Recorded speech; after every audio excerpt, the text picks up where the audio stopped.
Vamos começar com a situação atual da guerra entre os Estados Unidos e o Irã, porque parece que agora a guerra não é mais realmente entre o Irã e Israel. Israel está ocupado demais com o Hezbollah. Eles não estão lutando diretamente contra o Irã neste momento. E vamos falar sobre o que o general Kinney disse na Fox News e sua avaliação da situação atual. Eles sabem que nós sabemos onde tudo está e estamos os eliminando de forma sistemática. Eles querem salvar algo, com certeza, para terem a capacidade de retaliar contra nós quando começarmos a abrir o Estreito de Hormuz. Se formos tomar a ilha de Karg, eles vão querer realizar algum tipo de retaliação militar contra prováveis aliados e parceiros na região. E as bases dos Estados Unidos seriam os alvos mais fáceis. Israel seria um alvo mais desafiador, sem dúvida.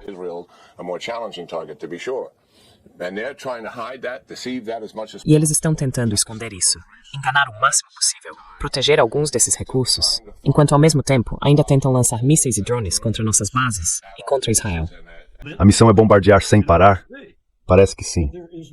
Mas não há dúvida de que a missão não está sendo cumprida se a missão for, como acho que eles estão dizendo discretamente, derrubar o regime. Eles não fizeram isso. E não acho que vão fazer.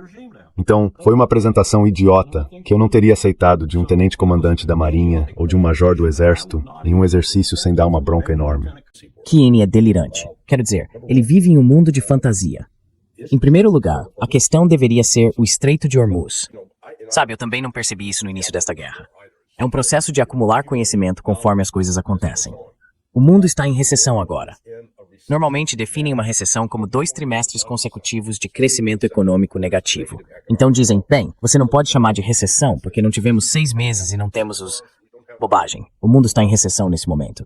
A questão é, isso vai se tornar uma depressão? Uma depressão significa que o crescimento econômico cai abaixo de 10% negativo. A interrupção do petróleo é uma coisa. Ironicamente, nessa interrupção do petróleo, o Irã saiu beneficiado. Sabe, eles passaram de Trita Parsi, não lembro em qual programa ele estava, mas ele explicava que antes da guerra, o Irã produzia 1,1 milhão de barris de petróleo, vendendo a $47. Agora estão produzindo 1,5 milhão e vendendo a $97, ou seja, mais que o dobro do preço. A interrupção do fornecimento de gás natural liquefeito é significativa, está realmente afetando a Ásia. Vários países declararam estado de emergência e pararam de fritar alimentos porque o combustível usado para cozinhar vem do gás natural liquefeito. Aí vem a questão dos fertilizantes. Com mais de 1/3 dos fertilizantes do mundo vindo da ureia, produzida a partir dos petroquímicos ali no Golfo Pérsico, isso acabou. Então, não veremos o impacto total disso por cerca de 6 a 8 meses, porque agora é a época de plantio. E se as plantações não estiverem sendo devidamente fertilizadas, elas não vão crescer. Isso significa que na época da colheita não haverá muito o que colher. Então estamos diante de uma escassez global de alimentos. E com isso vem o potencial de fome ou inanição em certos países. Quero dizer, isso não é apenas um problema distante. Pode nos afetar também. Ainda não sabemos todas as consequências disso. Além disso, há o hélio. Acontece que, quem diria? O Golfo Pérsico também é uma importante fonte de hélio, que é essencial para a produção de chips de computador. Então agora esses chips não estão sendo produzidos porque não há hélio suficiente. E se eles não são produzidos, então os computadores, celulares, mísseis Tomahawk e tudo mais que depende desses chips não estarão disponíveis. E então o ácido sulfúrico, quero dizer, isso simplesmente continua e não está se resolvendo. Mesmo que de alguma forma, magicamente, as coisas mudassem em 1 ou 2 dias, fazer o petróleo e o gás natural liquefeito voltarem a fluir, fazer a ureia voltar a circular, isso vai levar tempo. Então isso está tendo um impacto econômico no mundo, especialmente aqui nos Estados Unidos. Nós não estamos, sabe, realmente prestando atenção nisso ainda. Mas sem compreender totalmente. Então, sabe, o King falando sobre tudo isso lembra o McNamara durante a Guerra do Vietnã, quando eles apareciam e diziam, matamos X número de Vietcongs hoje. E tudo isso também acabou sendo mentira. As coisas não mudaram. Nima, em relação ao que o Larry está falando, que é todo o lado prático da questão, e que não está nada bom como ele acabou de demonstrar, eu vi ontem que já temos 3.500 navios encalhados parados no Estreito de Hormuz neste momento, sem ter para onde ir. Esse é o outro lado da história. E adivinha quem resumiu isso tudo? Vou ler porque é impagável. É do nosso chefe. Ele está na reunião de emergência da ONU, convocada por causa do nosso ataque àquela escola. E ele diz, estou parafraseando, mas esses são os pontos principais. 2 regimes nucleares opressores atacaram um regime sem armas. Segunda vez. Segunda vez que eles torpedeiam a diplomacia. Eles estão normalizando os crimes contra a humanidade que começaram com força total. Adivinha onde? Na Palestina, pelas mãos de Bibi Netanyahu, e como John Mearsheimer vem apontando cada vez mais, provavelmente sob o pretexto de que a maioria das pessoas mortas em 7 de outubro foi morta por israelenses, não pelo Hamas. 27 dias de guerra ilegal, continua Arashi. Nenhum respeito pelo direito humanitário. 600 escolas, hospitais, asilos, ambulâncias, paradas em movimento, fontes de água, fontes de alimento, todos crimes de guerra. Tudo resultado do mundo ignorar a Palestina, trazendo de volta o genocídio que agora quase foi enterrado. Mas nós temos determinação. Ele conclui. Nós temos determinação. Eu acredito que ele tem, e acredito que o país dele também. Estamos nos tornando não apenas paralisados no mar, por assim dizer, como Larry apontou, com graves consequências econômicas não apenas para nós, mas para o mundo. Estamos também nos tornando a nação mais odiada da face da Terra. Relog de Port Jurel. Larry, parece que a situação com a invasão do Irã, a invasão das ilhas iranianas no Golfo Pérsico, está ficando séria. Qual seria a escalada por parte dos Estados Unidos e de Israel? Qual é a sua compreensão, Larry, sobre a estratégia que eles estão seguindo agora? Qual foi a palavra que você usou? Estratégia? Cara, você é um otimista. Olha, vamos começar pelo que sabemos. Na semana passada, foi publicado em um site chamado Open Source Intelligence Defender, no X, e essa fonte estava relatando sobre outro chamado Intel Frog. O Intel Frog detalhou que desde 12 de março houve voos de C-17, cerca de 35 deles, com mais 11 previstos. Então, quando comecei a analisar as bases, percebi que se trata de uma missão de operações especiais que eles estão lançando. É a Força Delta. E com base em coisas que ouvi, tenho outro amigo que é próximo de alguém da Delta, a Delta está dizendo, estão nos mandando em uma missão suicida. Então a intenção da equipe de Trump é lançar uma operação terrestre. Agora na ilha de Kashmir, pelo que entendo, há uma daquelas cidades subterrâneas de mísseis lá. Então eles designariam especificamente a Delta Force, ou a SEAL Team 6, para atacar e capturar esse local. Eles estão presumindo que o Irã não tem defesas instaladas. Acho que essa é uma suposição muito tola. E, na verdade, não acho que a Delta ou a SEAL Team 6 fariam essa suposição. Então você vai observar uma batalha em que se eles capturarem aquela cidade de mísseis, tudo bem, eles conseguiram isso. Mas isso ainda não abre o Estreito de Hormuz. E se você colocar forças militares em qualquer uma daquelas ilhas, isso também não abre o Estreito de Hormuz, porque o Irã ainda pode começar a lançar mais minas nas águas. E eles já disseram que fariam isso. Disseram que inundariam o Golfo com minas, não apenas no Estreito. Eles têm drones subaquáticos, submarinos com torpedos e, além disso, mísseis e drones na superfície.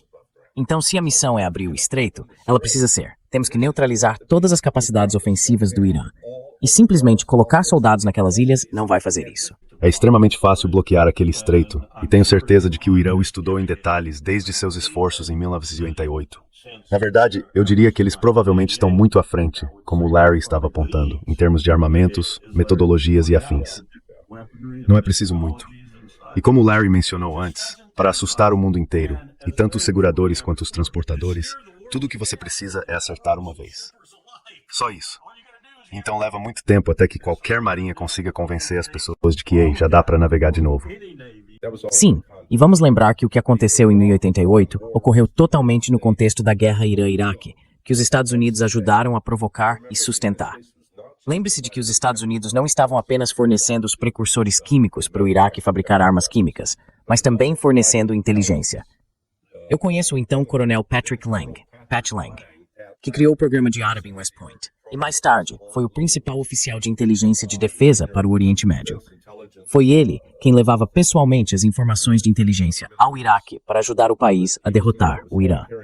Então, quando o Irã começou a minar o estreito, isso mostra como as coisas mudaram em quase 40 anos. Nós tínhamos uma barcaça na costa do Bahrein. Ela se chamava Hercules Barge. Era uma plataforma de petróleo, mas foi tomada pelos Navy SEALs. O SEAL que comandava aquilo é um amigo meu. Ele era comandante na época. Eles tinham Little Birds, seus próprios barcos de patrulha armados, e tiveram vários confrontos com o Irã. Mas naquela época, o Irã não atacava com drones. O Irã não atacava com mísseis. Então o Irã estava realmente nos primórdios de sua capacidade militar. Hoje é um jogo completamente diferente. Totalmente diferente. Um general francês, ele estava falando com a mídia francesa, dizendo em francês que eles fizeram simulações com os Estados Unidos alguns meses antes de tudo isso acontecer. Ele diz que essas simulações mostraram destruição total, que toda a marinha seria aniquilada se seguissem nessa direção. Esse foi o resultado das simulações. E ele afirma que não há opção viável, porque na visão dele, os Estados Unidos estudaram isso junto com os franceses. Ele também menciona que o Irã tem muita informação e inteligência naquela região, então eles estão em vantagem. Então, se for esse o caso, coronel, o que Donald Trump está tentando fazer? Só para retomar o seu tema, Millennium Challenge, acho que esse era o nome do jogo em 2002 ou 2003, conduzido pelo tenente-general Van Hyper. Ele foi meu antigo chefe no Comando de Desenvolvimento e Educação do Corpo de Fuzileiros Navais. Ele comandou aquela simulação e nós perdemos. Disseram a ele para rodar novamente porque não gostamos do fato de termos perdido. Acabei de me encontrar com ele há pouco tempo em Williamsburg. Ele mora lá. Ele me passou praticamente a mesma impressão de novo, só que pior, porque o Irã, como Larry disse, não ficou parado. Certamente não ficou parado em relação a novas tecnologias e ao acompanhamento do que essa tecnologia faz e do que não faz na Ucrânia. Zelensky está vendendo para os dois lados, tentando ressuscitar um pouco de sua própria posição e cortejando ambos, pelo que me disseram, está cortejando os iranianos, no sentido de lhes fornecer mais drones e conselhos, e os árabes no mesmo sentido. Então Zelensky está jogando dos dois lados do corredor. Tudo isso para dizer que, como Larry indicou, simplesmente não acho que esta seja a mesma situação de 1988. É bem diferente. Muito diferente. E não tenho certeza se percebemos isso. E aquele exercício mostrou que estávamos perdendo. Perdemos, assim como o francês nas simulações atuais aparentemente indica. Perdemos. Agora, quando digo perdemos, quero dizer que basicamente não conseguimos reabrir o estreito. E isso é uma derrota, uma grande derrota. Porque realmente travaria o transporte marítimo mundial. Os árabes do Golfo estão pressionando os Estados Unidos. Precisam conseguir um acordo que limite a capacidade do Irã de usar mísseis e drones. Bem, a única maneira disso acontecer seria invadir completamente o Irã, conquistá-lo e depois colocar seus próprios fantoches no poder. Isso não vai acontecer. Os Estados Unidos não podem. Isso levaria o país à falência se tentassem fazer isso. Quero dizer, além do desafio logístico de mobilizar um exército de no mínimo 3 milhões de homens, como diabos você vai transportá-los até lá? Nós não temos a frota mercante necessária para isso. E depois que eles chegarem lá, onde vão desembarcar? Você vai colocá-los em alguma base na Arábia Saudita, onde seriam um alvo fácil para o Irã. Quero dizer, essa fantasia militar de que podemos forçar o Irã a se curvar à nossa vontade? Não. Olha, posso te dizer, algo vai acontecer nas próximas 4 semanas. Eu deveria ir à Rússia com o Clube de Unidade Internacional, e eles coordenam com o Kremlin, porque iríamos nos encontrar com altos funcionários russos e ter várias discussões. Na verdade, Pepe Escobar também iria participar disso. Ambos fomos informados ontem de que foi cancelado, e foi cancelado por causa da guerra no Irã. A informação que circula no Kremlin é que a Rússia vai se envolver nisso. Não estou dizendo que eles vão começar a lutar, mas que vão se envolver mais diretamente para tentar pôr fim a isso, um fim que torne o Irã seguro. Eles não vão abandonar o Irã. Parte do motivo pelo qual o Irã e a Rússia estão tomando essas medidas, acredito eu, é que vários desses países estão vindo implorar e suplicar. Meu Deus, estamos sofrendo, estamos morrendo aqui, nos ajudem. Mas veja, eu vejo a Rússia e a China realmente colaborando. E será uma colaboração que acredito acabará forçando os Estados Unidos a sair do Golfo Pérsico e empurrará aqueles antigos aliados do Golfo dos Estados Unidos a caírem em si. Porque, veja, a realidade é que o único governo democraticamente eleito no Golfo Pérsico é o do Irã, não o da Arábia Saudita. Quero dizer, todos esses são autocracias familiares e tribais. E é isso que estamos apoiando, as autocracias, em vez da democracia. O que provavelmente é uma das razões pelas quais estamos ouvindo, vindo do Golfo, que Mohammed bin Salman, por exemplo, está nos pressionando a continuar esta guerra. Boa pessoa que ele é, iemenita que ele é. Aqui está o que o general Jim Mattis disse sobre sua avaliação da guerra. O que estamos vendo é uma situação em que a precisão dos alvos nunca compensa a falta de estratégia.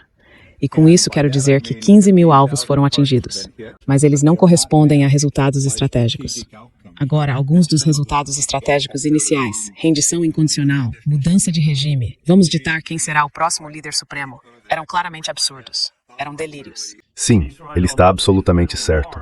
Já ouvi alguns outros comentários dele que não foram tão positivos, mas ele está totalmente certo quanto à falta de objetivos estratégicos genuínos, e com isso quero dizer objetivos alcançáveis. E ele também está certo sobre o que dissemos logo no início da sua apresentação. Não importa quantas bombas você lance, não importa quantas missões aéreas você realize, não importa quantas aeronaves você coloque sobre o Irã. E isso também é uma mentira, em muitos aspectos, porque eles estão disparando a maior parte de seus armamentos de fora do Irã. Não importa se você não está cumprindo sua missão. Enquanto isso, temos o verdadeiro orquestrador da morte e da destruição no Líbano em particular, mas que continua em Gaza todos os dias. continua na Cisjordânia todos os dias, sem prestar atenção alguma e sem se importar com o que estamos fazendo, contanto que continuemos bombardeando. Isso é uma cacofonia de erros. Neste momento, temos dois países lutando entre si, Israel e Irã. Os Estados Unidos estão entrando de fora. Sabemos sobre o apoio a Donald Trump nessa guerra, como esse apoio está diminuindo nos Estados Unidos. Mas quando se trata de Israel e Irã, não sei se você viu o vídeo em que um dos prefeitos israelenses simplesmente desabou ao vivo, chorando sobre a gravidade da situação em Israel. Tivemos dois prefeitos, aliás, falando sobre isso, e o chefe das Forças de Defesa de Israel, em sua última avaliação, disse que o exército está à beira do colapso. Foi isso que ele disse. Qual é a sua compreensão do que está acontecendo nessa direção? Bem, veja, já se passaram 2 anos e meio de fracasso de Israel. E eu enfatizo a palavra fracasso em derrotar o Hamas. Eu simplesmente não entendo como um exército de 300 mil soldados, que era o que eu entendia ter sido mobilizado com os reservistas, cercou uma área de 5 milhas de largura por 25 de comprimento. Praticamente destruiu todos os prédios acima do solo, e ainda tem medo de entrar e eliminar os combatentes nos túneis. Essa é a realidade. Um exército poderia fazer isso? Sim, e sofreria perdas terríveis no processo. Mas aí está o ponto crucial. Assim, Israel quer começar guerras, mas não quer sentir a dor. Quer uma guerra sem dor. Bem, isso não existe. Então, além disso, eles decidiram, ótimo, vamos, nós enfraquecemos tanto o Hezbollah que agora podemos atacar o sul do Líbano. Vamos tomar todo aquele território logo ao sul do rio Litani. E vou te dizer uma coisa, o Hezbollah está detonando os israelenses.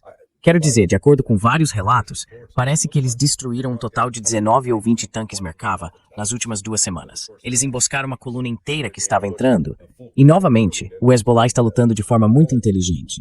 Eles atingiram o meio da coluna, o que a forçou a se separar, e então começaram a atacá-la pela retaguarda. Em certo momento, os israelenses saíram e estavam correndo por suas vidas. Então, aquela história falsa de que eles haviam dizimado o Hezbollah e que ele estava enfraquecido, que estavam acabados, não é verdade. O Hezbollah continua lutando, lançando foguetes e mísseis contra o norte de Israel. Eles estão mirando principalmente em bases e instalações militares, mas estão causando grandes danos em Israel. E é por isso que aquele prefeito está chorando. Além disso, agora dizem que vão lutar contra o Irã. Eles não têm recursos ilimitados, dependem totalmente e completamente dos Estados Unidos. No momento em que os Estados Unidos desligarem o suporte, eles estão acabados. E então surge a questão, Israel pode realmente sobreviver como nação? Porque sua economia está sendo devastada pelo Irã com esses ataques de mísseis diários, múltiplas ondas de mísseis. Agora, alguns dos mísseis iranianos recentemente, você continua ouvindo Israel dizer, interceptamos isso, interceptamos aquilo. Bobagem. Os mísseis não funcionaram, os mísseis falharam. Eu garanto que, se Israel realmente os estivesse interceptando, você veria os vídeos. Eles estariam espalhados por toda parte. Olha o que estamos fazendo. Estamos acabando com eles. Israel não pode nos atingir porque nosso sistema de defesa aérea é tão bom. Bem, não é. É péssimo. E ontem à noite, em hebraico novamente, traduzido para mim por um amigo, Netanyahu disse que está convocando mais 400 mil reservistas. Onde ele vai encontrar esses 400 mil reservistas a mais? Ele acabou de convocar 300 mil, dos quais cerca de 30% não apareceram, ou você sabe, não se apresentaram para o serviço, por assim dizer. Onde ele vai conseguir esses outros 400 mil? Faça as contas com base na população judaica de Israel e veja onde ele vai encontrar essas tropas. E ainda assim, eu ouvi dizendo, e claro, foi em hebraico e precisou ser traduzido, que ele iria convocar mais 400 mil e então disse que era para o Líbano. Então o Larry está absolutamente certo. Ele tem um problema no Líbano, um grande problema. Mas eu não sei onde ele vai encontrar essas tropas. O chefe do Mossad e Benjamin Netanyahu estão tendo conversas, porque o chefe do Mossad disse que contou a Netanyahu qual seria o resultado desta guerra para a rede de operações secretas na parte sul do Golfo Pérsico. E parece que toda essa rede foi destruída pela guerra. Eles não estão mais lá. Isso está criando muita tensão entre Netanyahu, o chefe do Mossad, e Putin. O que foi isso? Ele está falando sobre os Emirados Árabes Unidos, Bahrein, em algum desses países. Eles estavam trabalhando com os governos, com as bases americanas nesses países.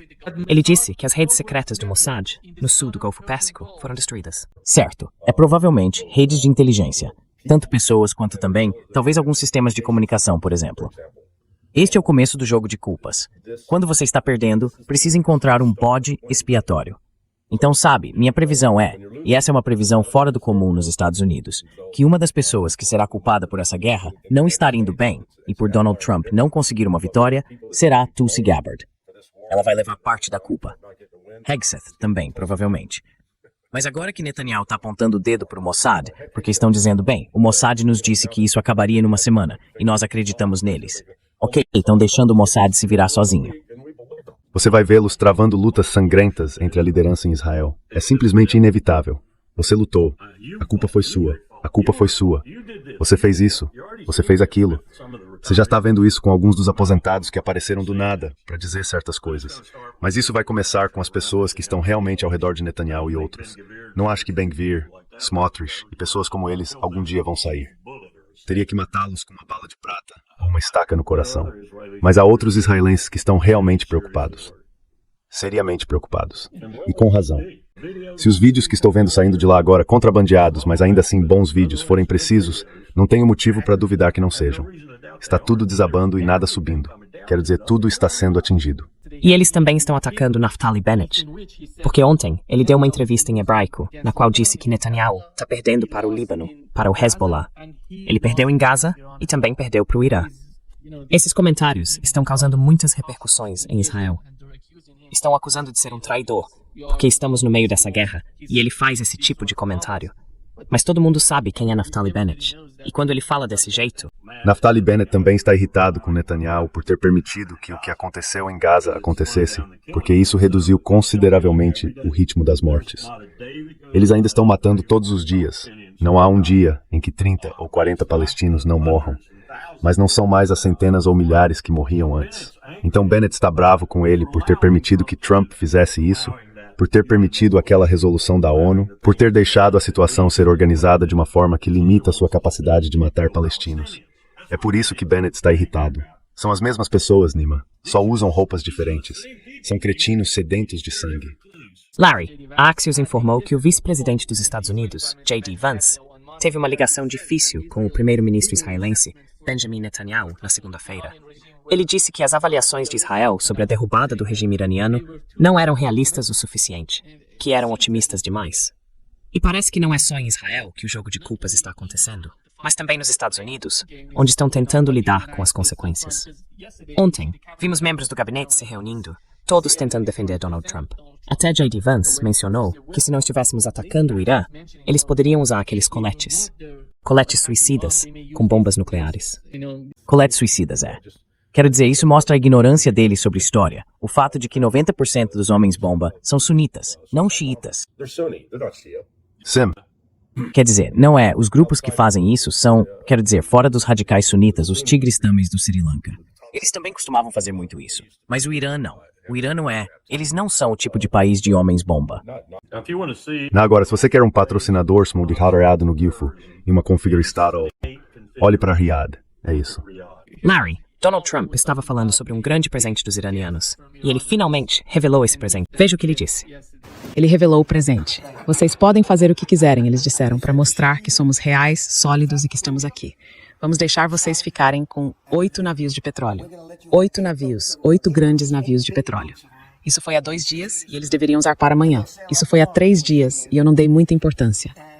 Depois, assisti ao noticiário e disseram que algo incomum estava acontecendo. Havia 8 navios subindo bem pelo meio do Estreito de Hormuz. E eu disse, bem, acho que estamos lidando com as pessoas certas. Então eles realmente se desculparam por algo que haviam dito e nos informaram que enviariam mais 2 navios. Então acabou sendo 10 navios. Sabe, que palhaço. Porque, ok, eu só vou mandar aqueles navios com petróleo e vendê-los a $97 o barril. Esse dinheiro vai direto pro bolso do Irã. Que presente. Que presente. E o Trump? O Trump tá tentando dar um brilho nisso. Tudo que ele está fazendo é ajudar. Sabe, 2 meses atrás, começando em 28 de dezembro, nós derrubamos a economia. Scott Bessent se gabou disso. Fomos nós. Desvalorizamos, forçamos o colapso do banco. Cara, agora estamos enchendo aquele banco de dinheiro. Então, sabe, os iranianos dizem, ei, esses americanos, o que vocês vão fazer? Porque os Estados Unidos têm um histórico de pura ignorância ao lidar com essa região. Porque lembrem-se, quando derrubamos Saddam Hussein, isso acabou fortalecendo o Irã. Os 2 principais grupos xiitas, não estou falando daquele liderado por Muqtada al-Sadr, ou Muqi, como eu costumava chamá-lo, mas o outro, o Dawa e o outro grupo, estavam intimamente alinhados com o Irã. Eles acabaram assumindo o governo. Chegaram até a lutar ao lado das tropas americanas contra a Al-Qaeda e o ISIS. Então aqui está o Trump mais uma vez. Esse é o dom dele. Não sei, Você viu a charge que recebi de alguém? Mostrava o presente que foi dado a Donald Trump. Um enorme dedo do meio dourado. Ele desembrulha a caixa e olha para cima. Esse foi o presente do Irã. Outra coisa sobre aquela reunião de gabinete de ontem, Nima, não tenho como verificar o valor, a veracidade ou a precisão disso, mas simplesmente soa verdadeiro para mim. Se você voltar e ouvir a apresentação de Witkoff como enviado especial, não havia nada ali sobre o dinheiro que ele e Jared Kushner ganharam em termos de... Ah, sim, que interessante, em termos de contratos. Mas me disseram que eles não se reuniram diretamente com um único membro do governo iraniano durante todo esse processo de negociação. Nenhum sequer. Tudo foi feito por meio dos bons ofícios do Paquistão, de Omã ou de outra parte. Eles não conversaram com ninguém. E mesmo assim, ele falou como se tivesse apresentado aquele acordo e ele tivesse sido completamente recusado. E era preciso ter um pote de vaselina ao lado de cada assento, se é que você me entende.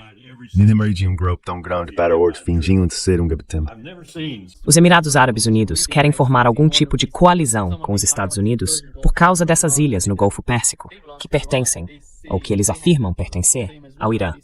Eles dizem que essas ilhas são dos Emirados, mas estão falando em formar uma coalizão no Golfo, em torno dessas ilhas, para lidar com a situação no Estreito de Hormuz. E elas nem ficam tão perto do Estreito de Hormuz.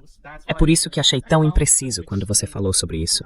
Mas quais são as reais capacidades dos Emirados Árabes Unidos? Porque me parece que o ego deles está emitindo um cheque que o corpo não pode pagar. Esse é o nome deles. Nenhum desses países, nem os Emirados Árabes Unidos, nem o Catar, o Kuwait, o Bahrein ou a Arábia Saudita, tem qualquer capacidade militar real. Quero dizer, olhe para os sauditas. Eles travaram uma guerra de 10 anos com os Houthis. E como isso terminou? Eles perderam. Então, sabe, esses caras estão se entregando a uma fantasia. Os Emirados Árabes Unidos estão enfrentando uma crise econômica muito séria neste momento. Quando você considera que cerca de 25% da renda deles vem das exportações de petróleo, bem, isso está caindo, então tire 25% da conta. Depois, cerca de mais 20% da renda era gerada pelo comércio que passava por Jebel Ali, o porto de livre comércio, a zona de livre comércio. É um dos maiores, talvez o segundo maior do mundo. Pois bem, isso foi paralisado porque não há navios entrando ou saindo com mercadorias para negociar. E considerando tudo isso, vemos o chefe da IAEA, Grossi, dizendo que a única solução para o programa nuclear iraniano é bombardeá-los com armas nucleares. Aqui está o que ele disse.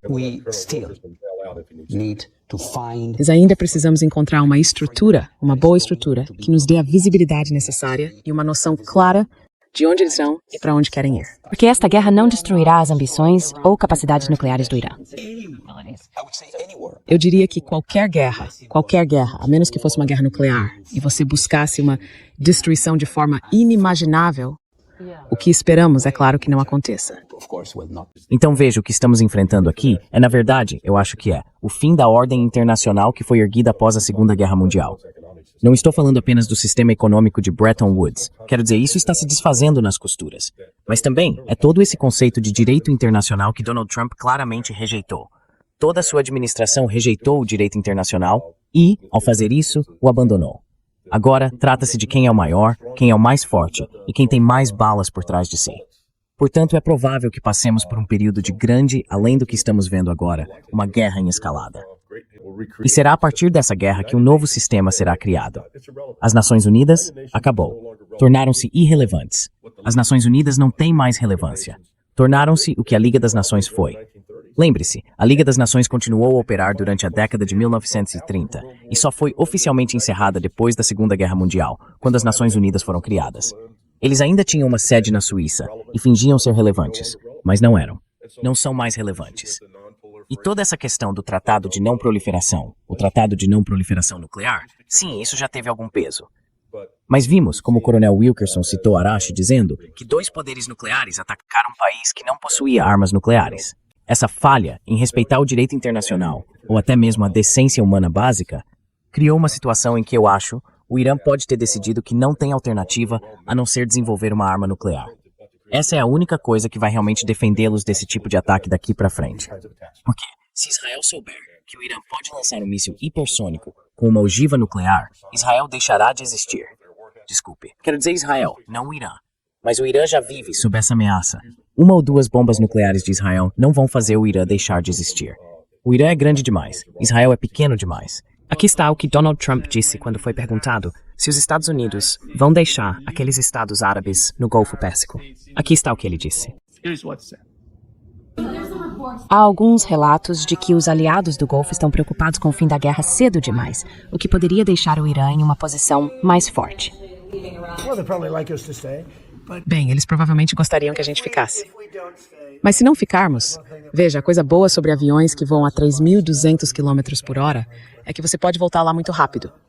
Se não ficarmos, ainda assim estaremos protegendo eles. Sabemos que eles têm sido muito bons. Ei, o Catar, a Arábia Saudita em particular. 2.000 milhas por hora. Um avião viajando a 2.000. Acho que isso é como o ônibus espacial. Ok, isso não é um planeta. Saiu um artigo no New York Times sobre lutar remotamente. O que é isso? Qual é esse conceito, Larry? Parece que a situação com o porta-aviões USS Gerald Ford é séria. Estão dizendo que o porta-aviões não consegue voltar para o combate. E quando você quer seguir em frente com uma invasão, e seu porta-aviões está longe, como o Abraham Lincoln, que está longe da costa iraniana, quem vai apoiar essa operação? Bem, o conceito tradicional de invadir um país a partir do mar significa usar, eu me esqueci se é chamado de LPD ou LHD. O Corpo de Fuzileiros Navais tem dois tipos diferentes de navios.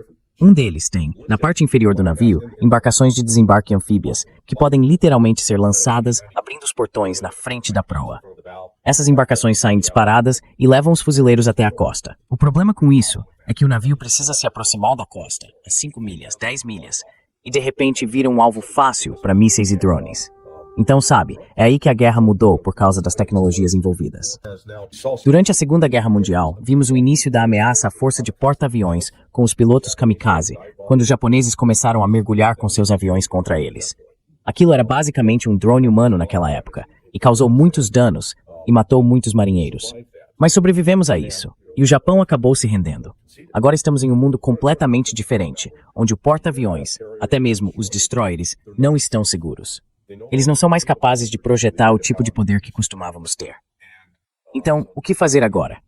Porque a questão é, como você vai levar as tropas até a costa? Ou você as transporta pela água, ou as leva por terra, ou as lança do céu. E novamente, lançá-los do céu pressupõe que você possa sobrevoar uma área que já não tem defesas aéreas.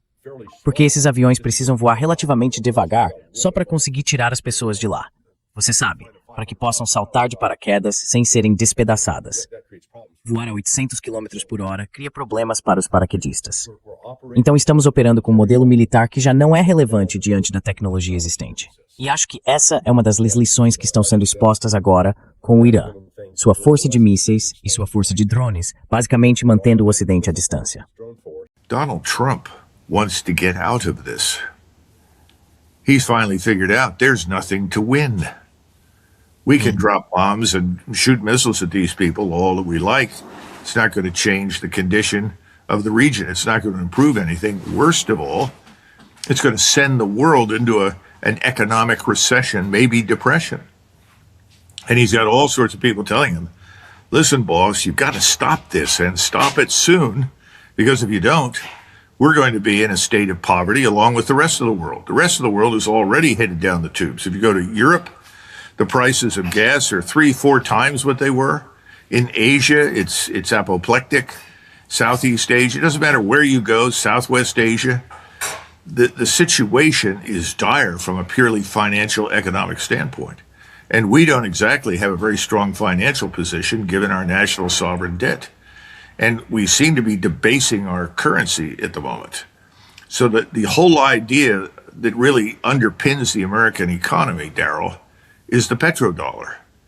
And the petrodollar, very simply, is we buy your oil. You live in the Arabian Peninsula. We buy your oil.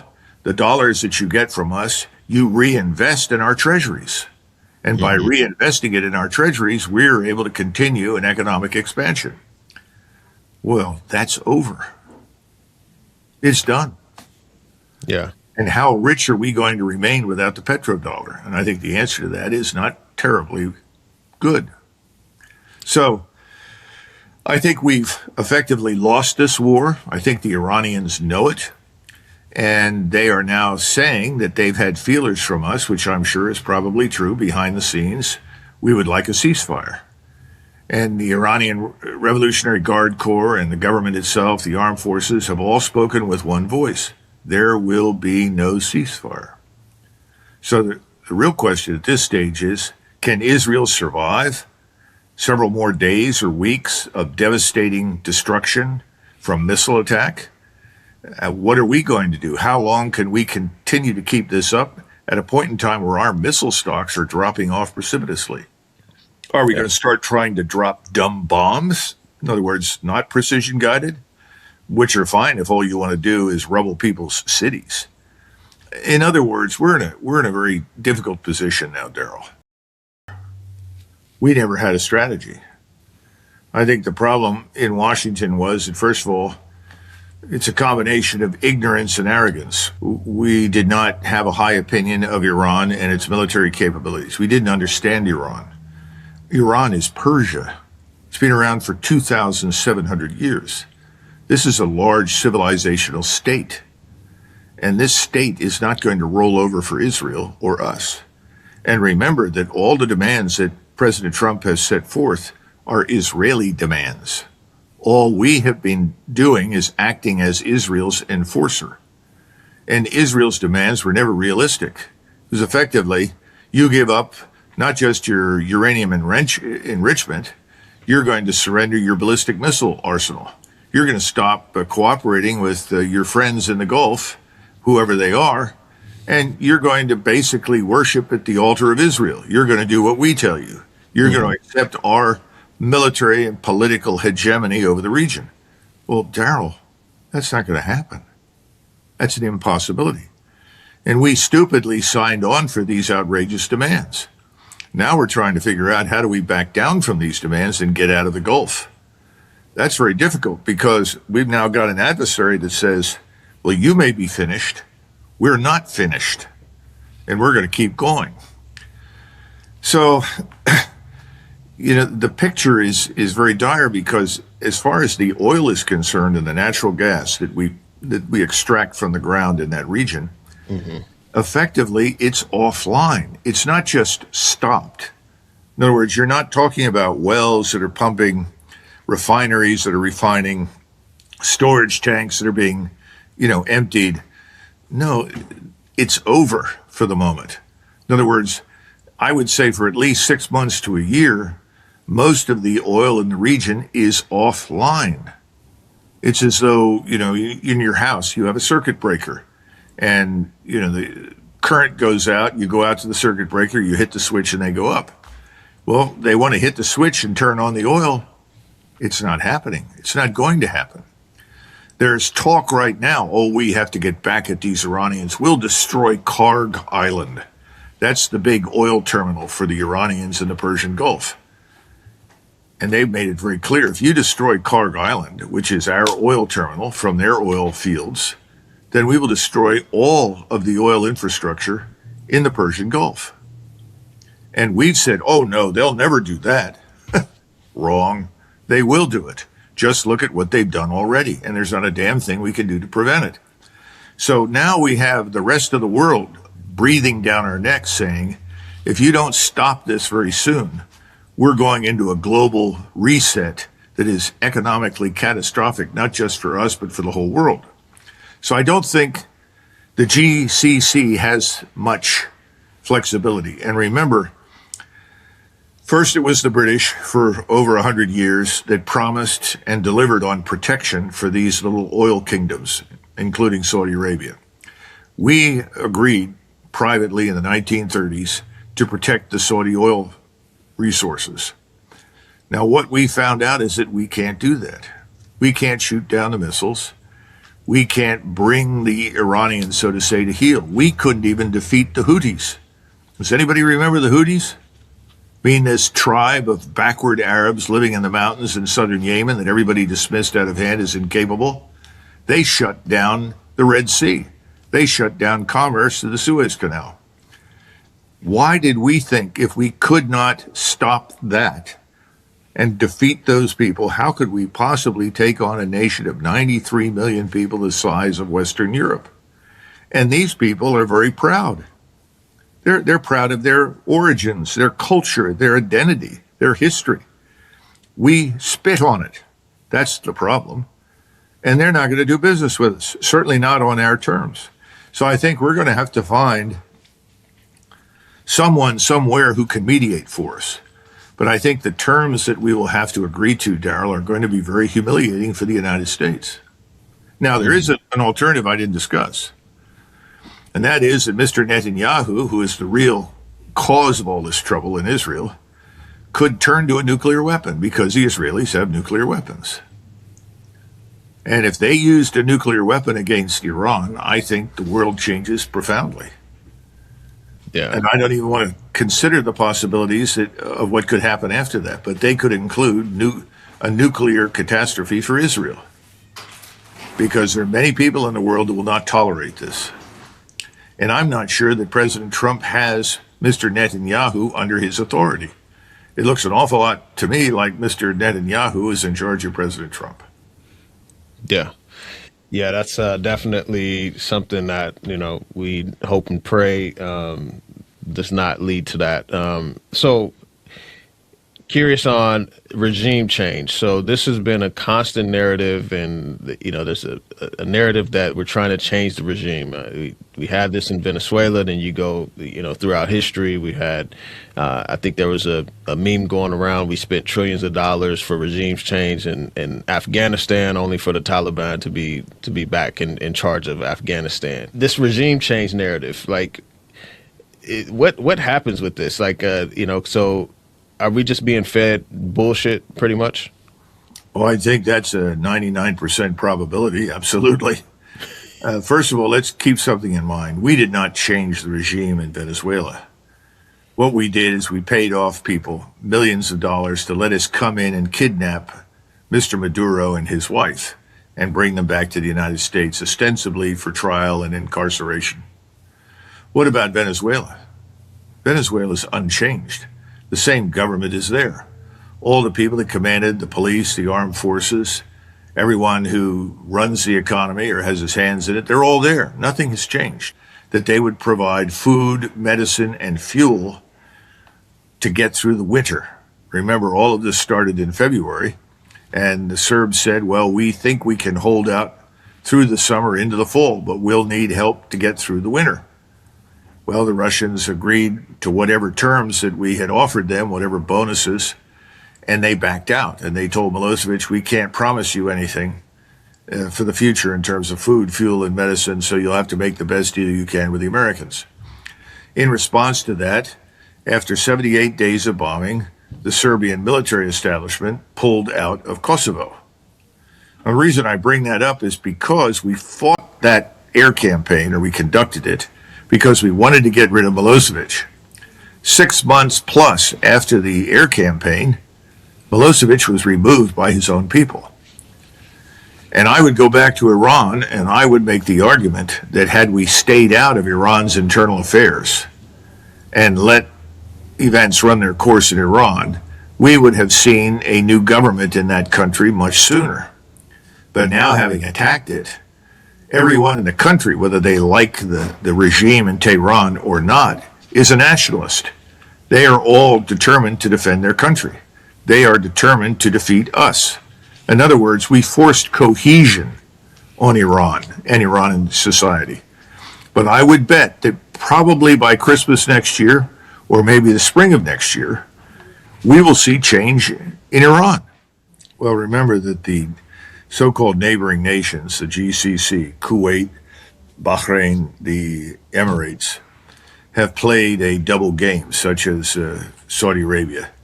They have passed money to whomever they thought they could buy off for protection, and they have invested a great deal of money in us, in return for which we promised to protect them militarily. That's over, because it's demonstrated that we can't protect them. The notion of deterrence, if you will, deterring Iran, has failed. Now, these countries did not directly join with Israel in precipitating this war, but they have been playing a double game with the Israelis. And remember that Iran, along with other Muslim Arab countries, and I would argue Turkey as well, have all been appalled by the mass murder and deportation of Palestinians from Israel. But whereas the Saudis and these Emirates in the Gulf have simply paid lip service to it, while simultaneously continuing to cooperate and do business with the Israelis, The others have not. And I think Iran was disgusted by this because there was an expectation that there would be some form of Islamic unity. And that just hasn't manifested itself. And so I think the Iranians were also sick and tired of having to listen to these people pretend that they cared about the lives of others in Israel, in Palestine, and at the same time doing nothing about it. So you can't really separate any of this from what's been going on in Israel.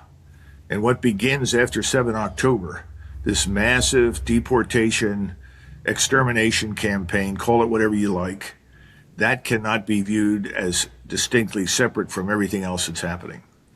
And remember, we have actively supported that campaign of deportation and murder. We have provided weapons, we have provided ammunition, we have provided all forms of support, even military support in a clandestine fashion, and advice to the Israelis. So we're the enemy. And we have been the enemies of Iran since 1979. We've never been willing to sit down and really talk to these people and treat them as equals. We don't treat anybody as an equal. Either we bully you and you get in line, or they come back and bully you with military power. That's been our approach. I think the world is sick of it. And I think the Iranians have a lot of support around the world because they see Iran as standing up to the bully. Mm-hmm. So all of this plays into the psychological aspects of the campaign. It's also why it's so difficult to stop. And I'm sure you heard President Trump recently came on, and he was, I think it was on an airplane, maybe it was Air Force One.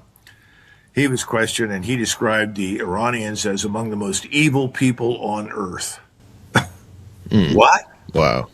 Why? Oh, they chop the heads off of babies. What? No, that's not true. And we also know that however horrific that Hamas attack was on 7 October, what the Israelis did, it took that and magnified it and exaggerated it out of all proportion to reality. Trump has signed on for all this inflammatory rhetoric of hatred that he's borrowed from Mr. Netanyahu. I mean, it's catastrophic. How do you make peace with people when you talk about them in those terms? Mm-hmm. He's made it very hard. Yeah, for sure.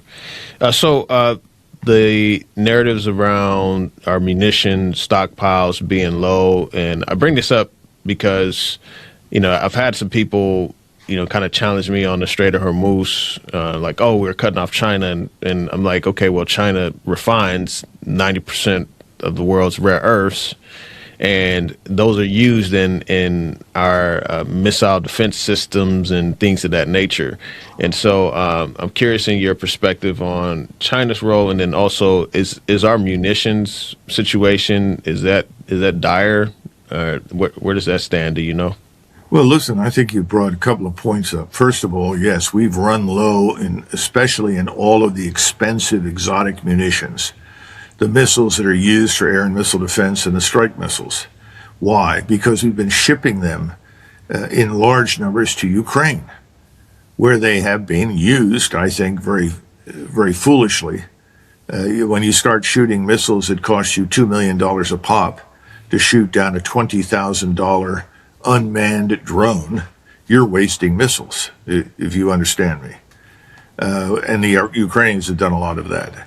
We have, I think, unnecessarily reduced the sizes of our stockpiles. Now, if you're talking about regular artillery ammunition, no.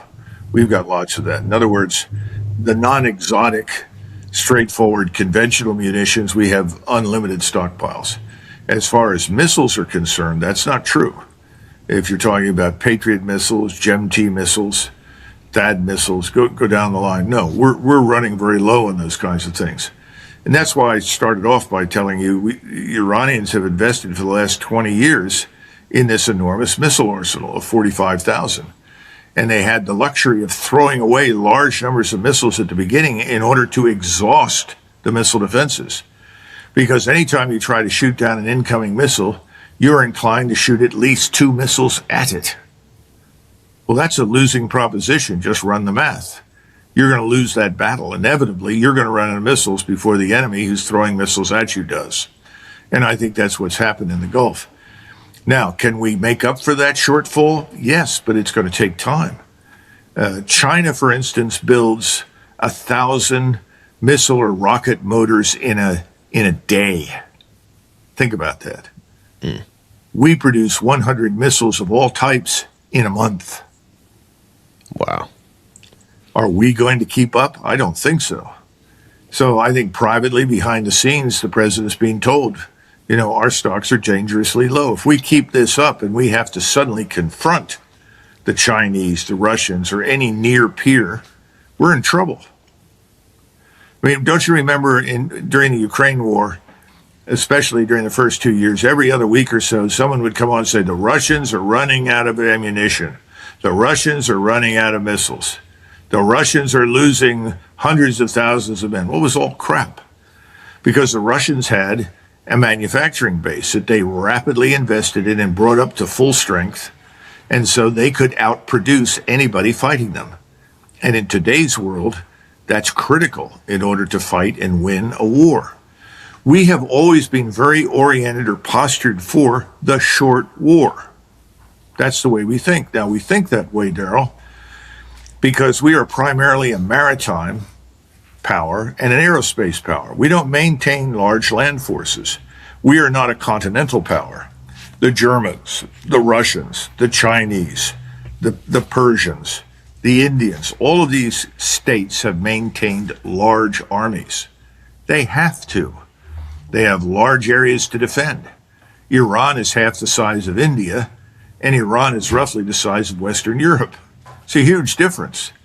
We don't do that. So we're very comfortable with ships and airplanes. But ships and airplanes alone do not win wars. We've always gone through this argument. Well, in 1942, then General Arnold, who was officially the Deputy Chief of Staff for the Army Air Corps for George Marshall, said, it is conceivable for the first time in history that we could bomb the Germans and Europe so heavily that we may never have to put a soldier on the ground. Well, that was fantasy. 2 years later, what did we do? We had to land at Normandy. Every time we write off the possibility that we're going to have to use ground forces, we've made a terrible mistake. We did that in Vietnam. We threw large quantities of aircraft and bombs at the enemy and finally said, nope, that's not going to work. We'll have to go in on the ground. Now, the problem is that we don't have the ground forces to send, Daryl. We just don't have them. The army that I left back in 2004 was a fraction of the size of the army I'd served in 1990 and 91 when we fought Desert Storm. We put 300,000 troops on the ground. We had almost 800,000 men on active duty in the Army. Now, if we go back and look at what we did in 1990 and try to do it today, first of all, we don't have the troops. And secondly, the satellite-based intelligence and reconnaissance capabilities would reveal where we are immediately. And thanks to Iran's heavy investment in precision-guided missiles, they would destroy us in the port or on the ground wherever we landed. That needs to be understood. Warfare has changed. Yeah.